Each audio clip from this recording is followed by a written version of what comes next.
Во оваа викендичка на 2 јуни годинава се случи редок настан. Полицајци да апсат полицајци. На помош се вклучили и специјалците од единицата за брзо распоредување, кои ги лишиле од слобода развеселените колеги поради непочитување на мерките за заштита од COVID-19. 7 месеци подоцна пред камерата на 360 степени проговори другата страна во приказната. Институциите потрошија повеќе од 8 милиони евра во периодот од март до октомври за набавка на заштитна опрема, но исти работи се купуваа по значително различни цени. Дали во комунално предпријатие за чистење смет навистина му треба најскап скафандер? Значи, мораше да има систем. Имаме случаеви кои што влегуваат во државата заради транзитирање цигари, а многу често се случува да не излеgne од државата.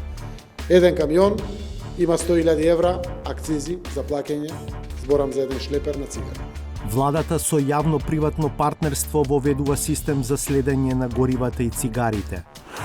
From our perspective, bilateral issues and historic issues should be separated from an EU process. Any delay to start the negotiations is indeed a mistake. Со шефот на дипломатијата по посетата на 4 европски престолнини.